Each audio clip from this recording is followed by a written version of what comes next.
Speed ही तेज हो जानी है और तो कुछ नहीं होना है। आई डोंट थिंक कि स्मार्टफोन पे 4G और 5G का इतना डेली यूज़ के लिए इतना वो डिफरेंस रहेगा। 5G बेस्ट है। 5G जब आएगा तो और बेटर स्पीड मिलेगी एंड हमको और उस पर काम करने को मिलेगा। कंपैरेटिवली अगर देखा जाए तो 4G से काफ़ी बेटर है। May be 1 GB per second। जो 2 मिनट में डाउनलोड होता है वो 1 मिनट में हो जाएगा। सर मेरा तो 4G भी सही से नहीं चल रहा है यहाँ पे करंटली। अभी तो यूज़ नहीं किया, यूज़ करने के बाद ही पता चला। आई थिंक यहाँ पे ना ये 5G घेर के खड़ा है, ऐसा क्या? ब्रो पिछले कुछ दिन इतने ज़्यादा हेक्टिक गए हैं, मेरा पूरा लैपटॉप सिर्फ 5G फुटेज से ही भरा हुआ है। क्रेजी। तो देखो 5G इंडिया के अंदर लगभग लग गया है, राइट? एंड जो 5G स्मार्टफोन्स है वो इंडिया के अंदर एटलीस्ट 2 सालों से तो थे। If I am not wrong 2020 से थे। पर उसके बाद अभी भी इवन दो इंडिया के अंदर 5G का लॉन्च हो गया है, 4G फोन्स लॉन्च हो रहे हैं। इनफैक्ट इस वीडियो के पीछे जो मेन आइडिया था वो इसीलिए स्टेम हुआ था क्योंकि हमने देखा कि Realme 10 Pro सीरीज लॉन्च होने वाली है on my birthday. Happy birthday मुझे बोलना मत भूलना guys, okay? Thank you. Anyway, YouTube के ऊपर ऐसे कोई कमी नहीं है वीडियोस की जो आपको बताती है is 4G better than 5G और द वाइस वर्सा।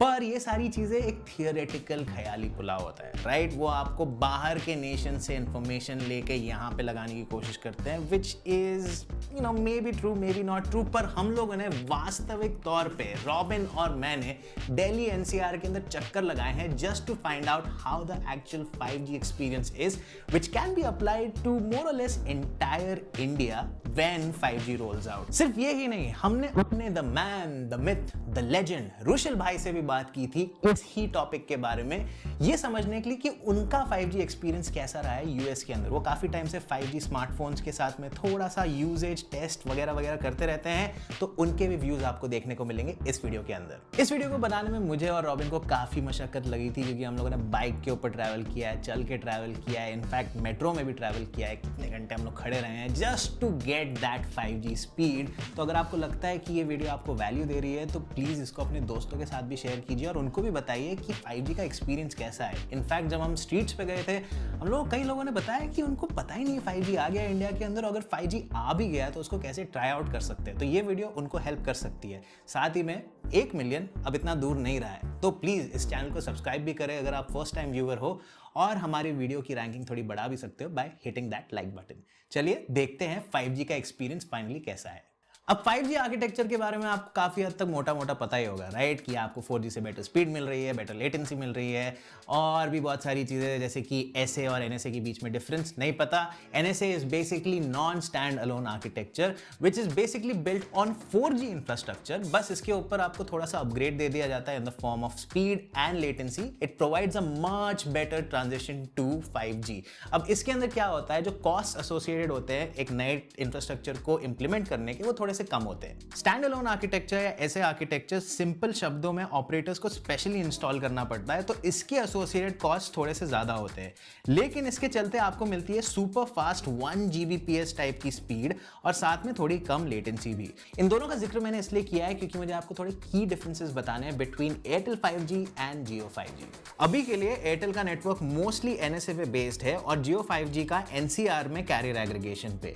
8 शहरों में अवेलेबिलिटी है एयरटेल की, और जब तक पैन इंडिया रोल आउट नहीं हो जाता है, एयरटेल ने कहा है कि आप अपने एग्जिस्टिंग 4G प्लान को 5G डेटा के लिए यूज कर सकते हो। अब आते हैं जियो 5G के ऊपर। आपको एक जियो वेलकम ऑफर मिलता है जस्ट इन केस अगर आप 239 रुपए के ऊपर का कोई भी रिचार्ज प्लान करते हो, तो इससे आप आराम से अपने स्पीड टेस्ट ट्राई आउट कर सकते हो और चीज़ों को भी डाउनलोड कर सकते हो at the same price of 4G data for now. कुछ टाइम पहले तक ये एक इनवाइट सिस्टम के ऊपर काम कर रहा था, बट आई गेस अभी हटा दिया है क्योंकि रॉबिन को कोई इनवाइट नहीं आया था, पर फिर भी उसके फोन के ऊपर जियो 5G चल रहा था। अब एक चीज क्लैरिफाई कर दूं कि एयरटेल और जियो दोनों ने डिफरेंट टीयर्स के स्पेक्ट्रम खरीदे हुए हैं। ये है उनकी एक्विजिशन की list. Lower bands rural areas में काम आएंगे, मिड बैंड सबसे कॉमनली यूज होंगे मेट्रो सिटीज के अंदर, और जो मिलीमीटर वेव बैंड है वो मोस्टली इंडस्ट्रियल एप्लीकेशंस के लिए यूज किया जाएगा। और एक और चीज, आपको कोई भी स्पेशल सिम कार्ड नहीं चाहिए in order to run 5G on both of these network operators. Fun fact, कोटी बंगले वाले जो आईफोन यूजर्स है उनको अभी तक 5G यूज करने को नहीं मिलेगा, बट आई गेस सूनर और लेटर उनको मिल जाएगा। अब ये सारी थियोरेटिकल चीजें तो आपने यूट्यूब चैनल्स या फिर वेबसाइट्स या न्यूज़पेपर्स के ऊपर पढ़ी होगी, पर रियलिटी क्या है? इस सिक्के के दो पहलू है। एक तो है कि फॉरेन नेशंस के अंदर लोगों का जो एक्सपीरियंस है वो कैसा रहा है, और दूसरा है कि इंडिया के अंदर ग्राउंड रियलिटी क्या है। पहले क्वेश्चन का आंसर देंगे नन अदर देन रुशल भाई। हाँ दोस्तों, तो पिछले एक साल से यार यूएस में मैंने 2 अलग टेलीकॉम ऑपरेटर्स के 5G नेटवर्क्स ट्राई किए हैं। आईफोन 13 प्रो पे भी मैंने यूज किया है, अपने गैलेक्सी Z Fold 4 पे भी मैंने यूज किया है 5G। तो मैं जनरली भी मैं स्पीड टेस्ट करता रहता हूँ, क्योंकि 5G की इतनी बात चल रही है। तो अपने घर में, घर के बाहर, दूसरे शहर में जाके काफी सारे मैं स्पीड टेस्ट कर चुका हूँ, 5G का एक्सपीरियंस मैं कर चुका हूँ रियल लाइफ। और यार मेरा मानना ऐसा है कि रियल लाइफ एक्सपीरियंस में बहुत ज्यादा फर्क ऐसा नहीं पड़ता है। मतलब स्पीड टेस्ट में अगर मैं 10 बार आपको स्पीड टेस्ट करके दिखाऊंगा 5G का अलग अलग जगह, तो उसमें से 6 से 7 बार एटलीस्ट ऐसा होगा कि 30-40 Mbps की आपको स्पीड मिलेगी।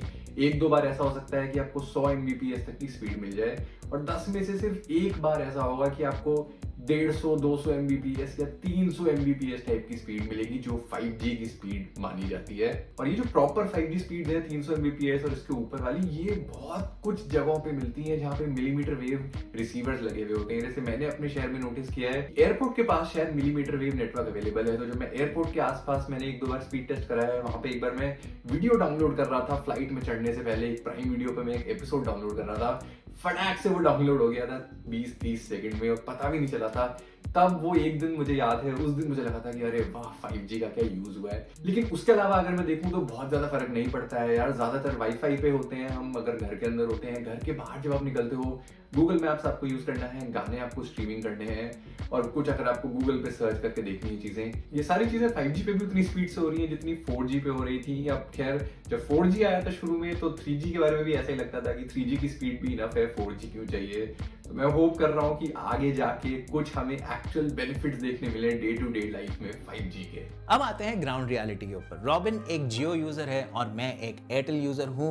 क्योंकि 5G का जो कवरेज है वो एक रैपिड पेस से बढ़ रहा है, हम लोगों ने स्पेसिफिक लोकेशंस के ऊपर इतना ज़्यादा कॉन्सेंट्रेट नहीं किया। क्योंकि I just give you an example, मेरे घर के नीचे कुछ दिन पहले एयरटेल का कनेक्शन आया था, और आज जाके हमें पता चला कि जियो का भी कनेक्शन अभी शुरू हो गया है, ऑल्दो थोड़ा सा स्लो चल रहा था। But this is just an example. तो इसलिए हम लोगों ने स्पेसिफिक यूज केसेस के ऊपर फोकस किया था, जैसे कि घर के अंदर कैसा हमारा कवरेज आ रहा है, मेट्रो के अंदर कैसा आ रहा है, लेट्स से कोई ट्रैफिक, हैवी ट्रैफिक वाला एरिया उसके अंदर कैसा आ रहा है, मॉल के अंदर कैसा आ रहा है। ये सारी चीजें हम लोगों ने ज्यादा ट्राई आउट की थी। मोस्ट यूज केसेस के अंदर एयरटेल की रेंज बेटर थी और जियो की स्पीड्स बेटर थी, पर आपके लिए एक बेटर विजुअल रिप्रेजेंटेशन ये है। मुझे सबसे ज्यादा शौक तब लगा था जब मेट्रो के अंदर मुझे 5G रिसेप्शन मिला था, and that too a good one. Botanical garden से राजीव चौक तक के सफर में ऑलमोस्ट 50% ऑफ द टाइम्स हमें 5G मिला था। दिस इज ग्रेट गिवन कि सिर्फ 1 महीना हुआ है पूरे 5G रोल आउट को हुए।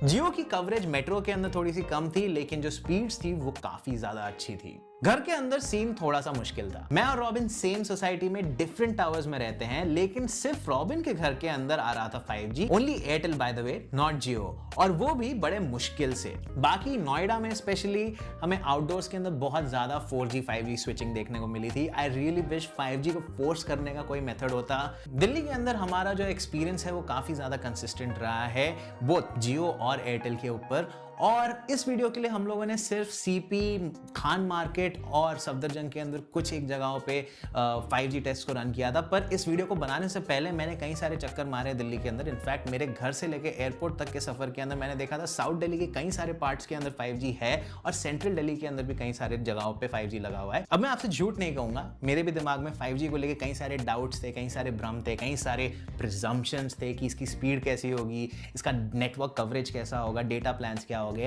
मैंने इस वीडियो के अंदर मेरे लिए तो कई सारे क्वेश्चंस क्लियर आउट कर दिए हैं, क्या आपके भी किए हैं? हमें कमेंट्स में आगे बताएं। इसके अलावा मेरे पास और क्वेश्चंस हैं। एक तो है कि यार बैटरी लाइफ कैसी होती है if you are using 5G on a regular basis. दूसरा है कि आपको 4G फोन 2022 के अंदर खरीदना चाहिए या फिर नहीं। इन दो क्वेश्चंस के आंसर और एक बोनस फीचर जो है 5G speed test on different tiers of smartphones मैं लेके आऊंगा in the part 2 of this video series. तो प्लीज हमारे साथ बने रहिए, क्योंकि मैं श्योर हूं कि जो नेक्स्ट वीडियो है वो इससे भी ज्यादा इंटरेस्टिंग होगी। And as always, thanks for watching.